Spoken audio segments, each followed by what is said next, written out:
Russian President Vladimir Putin says referenda in occupied Ukrainian territories will take place from Friday. Military reserves have been mobilised and that Moscow will retaliate if threatened.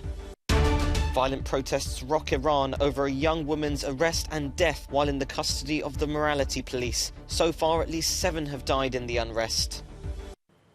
In a move seen as an escalation by the West, Russian President Vladimir Putin has announced a partial military mobilization in Russia. In a televised address to the nation, he said that 300,000 reservists will now be called up to fight in Ukraine to, quote, ensure Russian territorial integrity. Well, it comes as Russian-backed officials say that they plan to hold so-called referenda in Luhansk, Donetsk, Kherson and Zaporizhia from Friday. US, Germany and France have said that they'd never recognise the results of what they've called sham ballots. Well, with me now is Peter Dickinson, Ukraine editor at the Atlantic Council, joining us from Kyiv. Peter, great to have you with us once again. How will Ukraine be reacting to Putin's address? Well, Ukraine itself has been quite clear that it will pay very little attention, essentially, to Putin's address. They regard it as a bluff. They regard it as a sign of recognition, rare public recognition, that Russia is losing the war. And they see it as more of the same, really. They've heard this sort of rhetoric before. They've heard threats before along the lines of what we've heard today.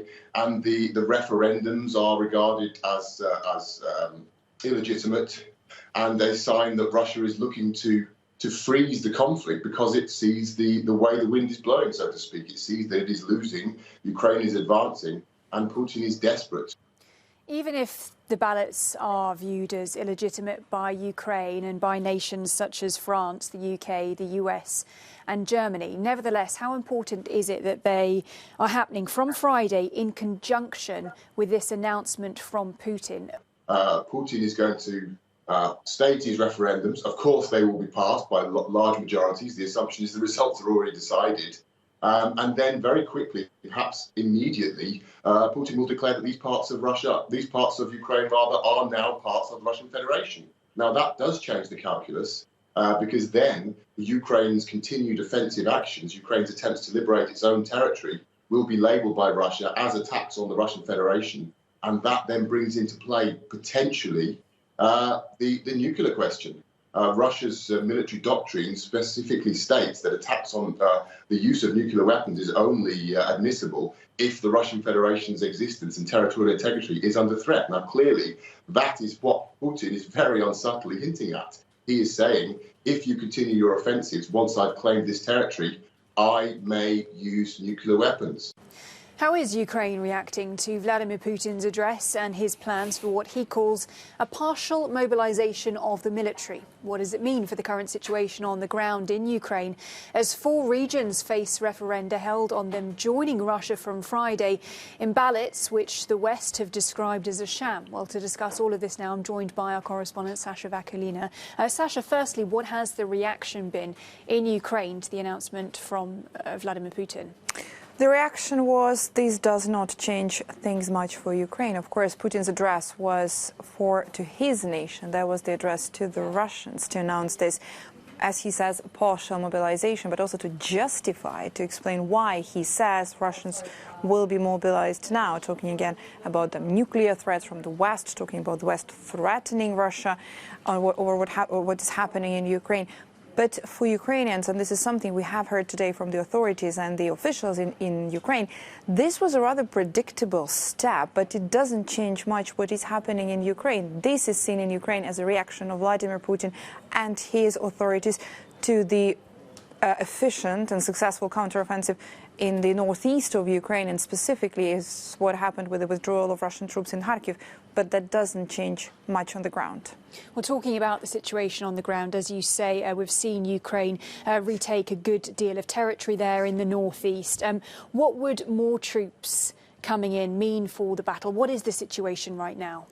Well, it also depends on how quickly they can join the battle, how quickly they can be on the ground, how well trained they will be, and how ready for that fighting they will be. Because now we're talking about Ukrainian counteroffensive moving slowly to the east, from northeast, from Kharkiv, going towards Luhansk. There's massive fighting now happening over the town of Liman, and this is really heavy fighting.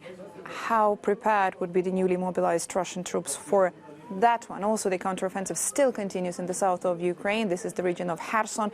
So again, Ukraine's strategy, its tactics, its situation on the ground hasn't changed. The counteroffensive in Ukraine continues by the troops in multiple directions. The simple act of burning a headscarf. In a Western country, authorities wouldn't bat an eyelid.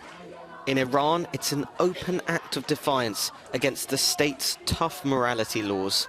It's all part of a massive wave of revolt triggered by the death of Masha Amini, a 22-year-old woman who was arrested by the morality police for wearing a headscarf in a, quote, inappropriate manner. So far, at least 7 people have died in the unrest. And it's the scale of these protests that have taken authorities by surprise. At least 15 cities across the country recorded disturbances, with some being violent. In the northern city of Sari, this woman openly hit and then burned a picture of the supreme Iranian leader. In response, authorities have used tear gas against protesters and have made dozens of arrests. The United States will invest €100 million to form a new cooperation of Atlantic bordering nations. The US already spends around €400 million yearly on maritime programs in the Atlantic. During the UN General Assembly in New York, US Secretary of State joined his counterparts from countries like Brazil and Portugal in order to discuss the new grouping of around 10 countries. We recognize the importance of expanding support for and working with existing Atlantic initiatives, Portugal's leadership in creating the Atlantic Center in the Azores, Brazil's vision of a zone of peace and cooperation in the South Atlantic, the Friends of the Gulf of Guinea, efforts that continue to make have a significant impact. Still, as our challenges mount and our innovations and opportunities expand, we believe our partnerships need to grow to meet those challenges. The initiative also aims to improve economic growth and fight climate change and piracy. This comes as U.S. President Joe Biden's administration puts a growing focus on environmental cooperation around the world. Rising food prices, startling energy bills, and frustration with politicians and employers. That's what brought 10,000 people to the streets of Brussels on Wednesday. Dressed in red, green and blue, the colours of the 3 main unions, the anger was palpable. Protesters want politicians to take action now. I've been working for the past 23 years and now is the first time I'm having real difficulties to survive. We need to fight against the increasing prices and the energy bills. Life in general is getting very unbearable. I count on my government to fix the problem. If there is a conflict between Ukraine and Russia or geopolitics, I don't care. Another big complaint among protesters, their lack of purchasing power. They want a law from 1996 on workers' well-being modified so that trade unions can negotiate pay rises. But the Belgian political landscape is complex. Because we have different kinds of governments, and we have in the Flemish-speaking part, the Dutch-speaking part, they're not doing anything. And they have the money. But they're saying, oh, we want our balances, our public finances in check, so we're not giving anything. But they need to help the people now. So there are different kinds of governments who aren't doing anything. It's not normal, it's not acceptable. Similar protests have swept across Europe of late, from Greece to Austria to the Czech Republic, with families and workers alike worried about what the immediate future may hold. Today is just the start of what could be a winter of discontent here in Belgium, with a general strike planned for November. Maeve McMahon, Euronews, Brussels. A cloned Arctic wolf in China could soon lead the way to helping preserve endangered species. The wolf named Maya was born through the same technique that created Dolly the sheep, the first cloned mammal in 1996. Maya was formed inside the womb of a beagle, who was both her surrogate mother and her playmate. And she was cloned from another wolf that had died from old age 10 months ago. The newly born wolf has the same genome as the original wolf, but the cloned wolf hasn't lived with other wolves. but with a dog. In fact, for cloned pet dogs and cats, there is also a problem of early socialization. The earlier the socialization, the better it is for its future development. The genetics company behind the project says it will now conduct research on how to preserve endangered animals in China, as the world could soon head towards another mass extinction event. But some in the scientific community have raised concerns, specifically when it comes to the health of cloned animals and how it will affect biodiversity. Maya, for her part, will be destined to spend the rest of her life in captivity because of her lack of socialization.